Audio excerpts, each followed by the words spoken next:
Working from home, where every day is bring your kid to work day. It's a jungle out there, and if you don't have the right tools and mindset to balance work, family, and other responsibilities, you may give up. Black Moth Radio gives you the upper hand in starting and managing your ideal lifestyle with your own business, doing what you do best from home. So grab the nearest ink pen and prepare to take notes because this show is jam-packed with discoveries, tips, and experiences to help you through your journey. Here is Robin Bull. And of course, putting your cell phone on Do Not Disturb. Some of those are really good tips. All of them are really good tips. But we didn't actually talk about any productivity methods. And something I would like to say about the email and about cell phones. When it comes to email, make sure that you turn off your notifications of email on your desktop and on your phone. There are studies out there that explain how much time workers waste every week, every month, every year, constantly checking their email, triaging their email. And honestly, you could probably cut down how often you use your email to 3-4 times a day and be good to go. You'll be way more productive. It's one less thing you have to worry about. And the thing about the cell phones, Do Not Disturb is a great option for a lot of people. If you have kids who are in school, like I do, that may not be the best option for you because you may be worried that you miss a call from the school. So what I tend to do is put my phone on vibrate and then I place my phone out of sight. Usually it goes behind my monitor on the laptop so I can't actually see it. But if I get a text, it's going to, vibrate and I'll hear it. Some people, of course, have a Do Not Disturb mode on their phone that allows you to pick and choose contacts that it will go ahead and alert you to. Every phone I've ever had, that feature has been flawed at best, so I don't bother with it. Anyway, so I thought that what I would do tonight is talk about 9 ways that you could be more productive outside of what we just talked about. The first method, and this was actually mentioned a little bit by a couple of people in the chat, that first method is to reward yourself.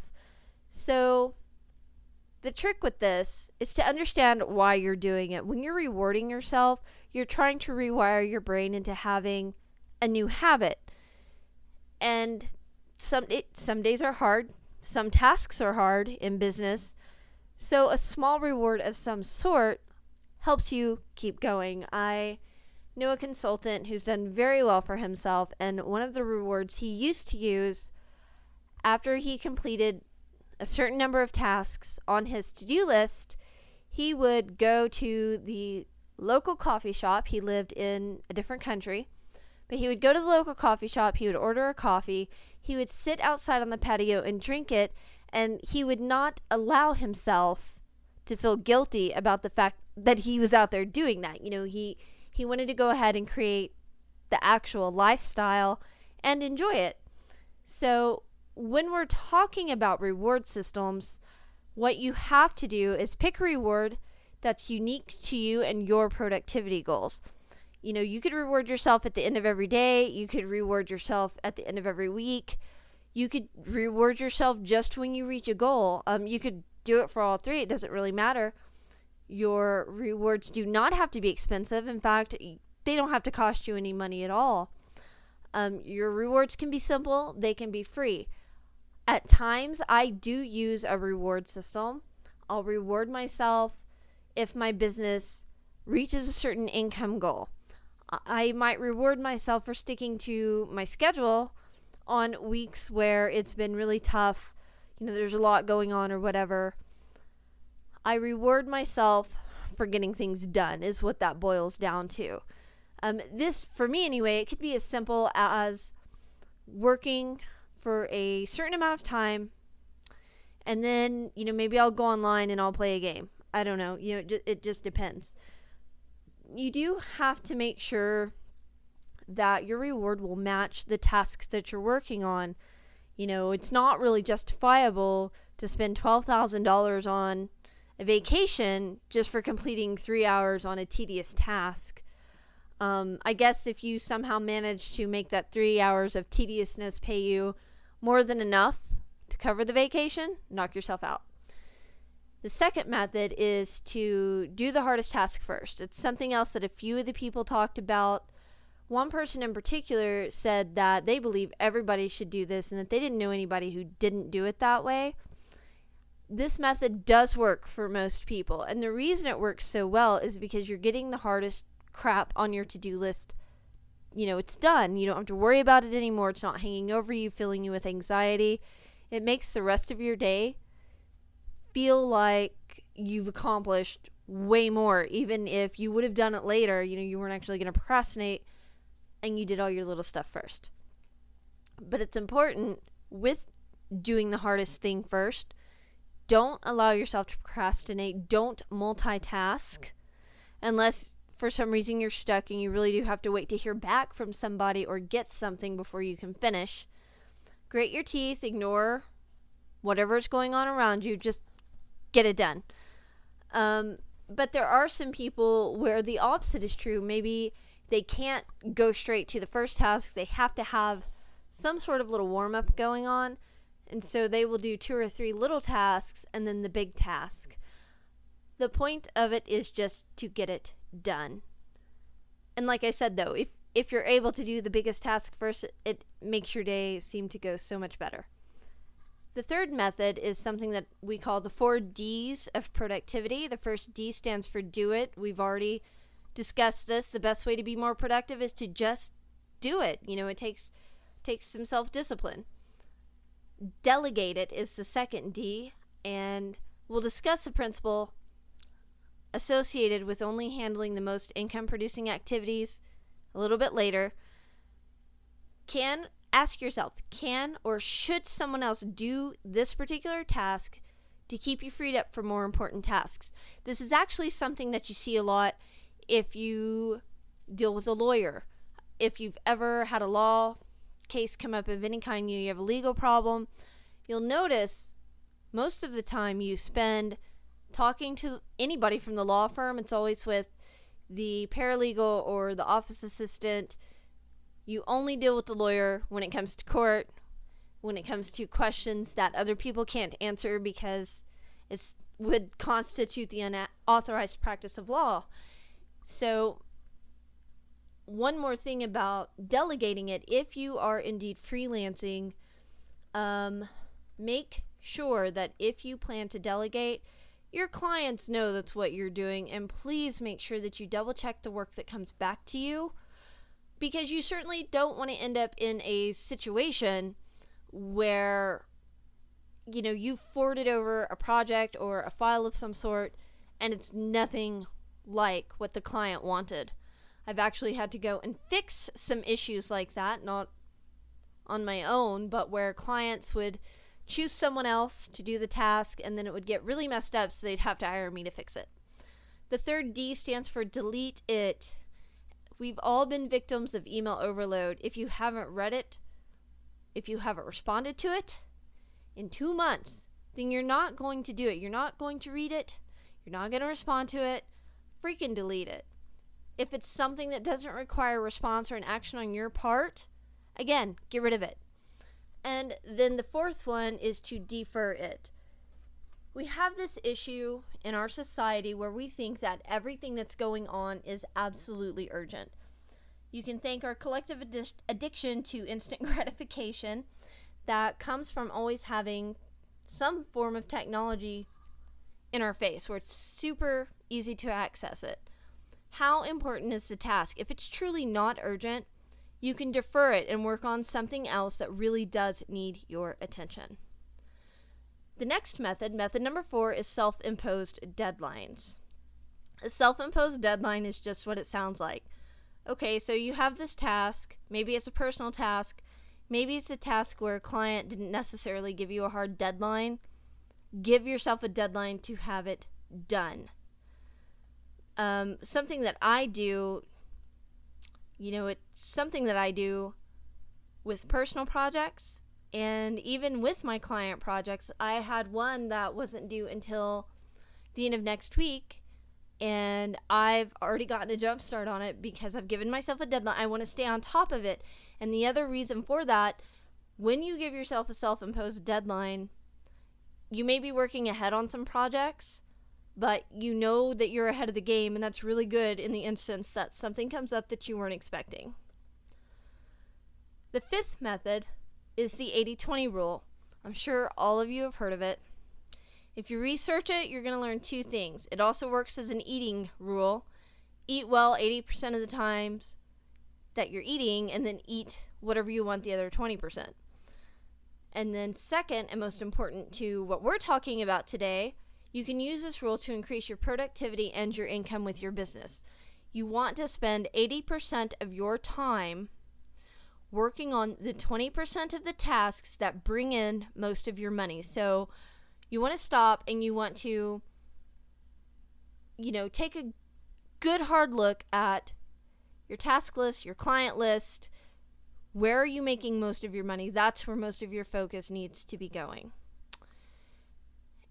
And method number 6, you need to learn how to set achievable goals. One of the best ways to do that is using the SMART goal setting concept. S stands for specific. It's really hard to hit a goal if you really don't know what you're looking to do, right? The M stands for measurable. You have to be able to track your progress towards your goal. So when you're able to do that, your goal is considered measurable.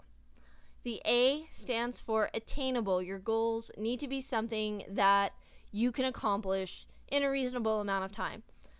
Getting rich, for example, is attainable, but that's also a really vague goal. You can't necessarily wake up one morning and just decide that's the day you're going to literally become a millionaire. It just doesn't work like that. You have to do certain things in order to acquire wealth. R is for realistic. And just, for the most part, it's kind of the same as attainable. It's not realistic for you to wake up tomorrow and think that you're going to be a millionaire.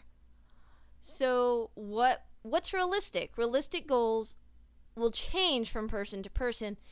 It will depend on what's going on in your life. It depends on your skills and other items too. So the other thing to consider, it's okay to set a goal that is ambitious. If I decide I wanted to make an extra $1,000, maybe I'll set my goal instead a little bit higher, because there's a better chance that if I fall short of the higher goal, I'm still going to be closer to the original goal, right? At least in theory. It works, at least for me, most of the time. So, T stands for time frame. This is something else that you have to be realistic over. You need to set a deadline to accomplish your goals. Don't procrastinate. You only get one life. You don't know what's going to happen to you tomorrow. And you need to make sure that you're also accountable for that time frame. Review your goals. Consider the steps that you have to take to get to your goal. And, make sure that you're setting a reasonable time frame. Method number 7, enhanced list making. If you like to make lists, you're going to like this. You can use this method and learn how to prioritize your list. You can use it with paper. You can use OneNote. I use OneNote quite a bit. You could do it pretty much any way that you want to do it. I know that planners are making a comeback, so you can get yourself a nice planner. I have one. I use one from Dragon Tree Spa, and it is fantastic. So what you're learning to do with this method is how to prioritize your tasks.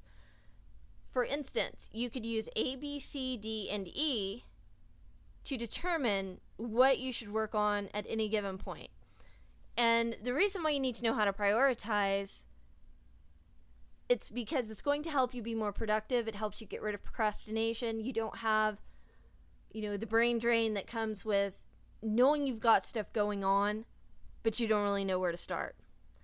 So first, you need to make a list of things that you have to get done. Don't worry about it if it's something that you need to do today or have done by the end of next week.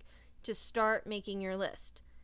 Leave a little bit of room next to each item if you're writing it down on paper, or even if you're typing it up in Word, because once you're done making your list, you're going to do a couple of different things. Initially, after you write out your list of what you want to do, excuse me, you're going to go back and look at your list. Put an A next to anything that has to get done today. This means that something will cause a debilitating consequence in your life or your work or even to your family if you don't get it done. So examples of what might be an A in your life could include paying the gas bill, picking up a prescription, maybe you have client work that's due, you have a client who has a deadline today. You can adjust it, obviously, for your own life. Not everything is an A. Do not overdo it. Not everything is an emergency. So, after you have your A's, and what I do is I generally have, depends on when it is in the year sometimes, or even when it is in the month, I have anywhere between 3 and 5 A's a day. Now, important items are going to be marked as B. These are the things you still really need to get done, and there could be some consequences if you don't get them done, but those consequences aren't nearly as severe as the A-list items. Then you have your items that you're going to designate as C. These are things that you would like to do, but life's not necessarily going to come to an end if you don't get around to it. I'd really like to go shoe shopping, but if I don't go, nothing bad's necessarily going to happen to me. In fact, if I continue to stay home, I'm probably going to save myself a lot of money, which is important since I've got a big trip coming up. A work-related C-list item for me would be, for example, updating one of my blogs, because I get a lot of traffic that way when people look me up. They need to be able to go and find me. Or even updating my online portfolio for Upwork. But nothing bad's really going to happen to me or my business if I don't get it done today. Or even any time this week. Then you want to go back through and the things that you're going to label with a D, you can remember this as D for delegate. What are the things on your list that someone else can help you do? Maybe the help is free, maybe it's not. But if it's not, keep in mind that you're really buying yourself some extra time if you're outsourcing those items to someone else. And I know that's really, really hard for a lot of us type A individuals. We don't necessarily like it when people do things for us because we're afraid it's not going to be done the way that we want. So something to keep in mind is having someone else load the dishwasher for you. It's not rocket science. You don't necessarily need to go back and reload it. Leave it alone, turn it on, let it run. And then in our list making, the last letter that we have is E. If you have something that's an E, that means you can just not do it if you don't want to. Just take it off your list. And then make sure though, when you're thinking about this list, when you're thinking about your A's and your B's particularly, think about the 80-20 rule and make sure 80% of your attention is going to the 20% of your things that you derive the most of your income from. Method number 8 for productivity is something called the slice and dice. And what you're going to use this for are the big goals that you may feel like you can't really accomplish when you start to get stuck, when you start dreading something. Fear and dread, one of the main reasons why people tend to procrastinate. So, remember the saying, how do you eat an elephant? You eat it one bite at a time, right? Well, how do you get from one city to the next? You might drive, maybe you fly, maybe you decide to take a train. The point here is that there are actual things that you do to get from where you currently are to where you want to be. So, this technique is exactly what it sounds like. You're going to take your goal and you slice and dice it into things that you can do that will bring you closer and closer to your goal. That's really one of the best ways to do it. It makes your bigger goals seem easier to achieve. When I first started out with the goal of becoming a self-employed writer, I felt overwhelmed. I kept my job. I was teaching at a college, and the first thing I did was sign up at freelancing job sites. I was really careful about which ones I chose. And then the next thing I did I put together a profile on Upwork and I curated some writing samples. I actually used HubPages for that. I took some small steps to build up my business. Please don't think, though, that when I'm talking about taking these little steps that they took, just practically no time at all, or that these little tasks weren't important. Between teaching and writing, I was working more than 12 hours a day total.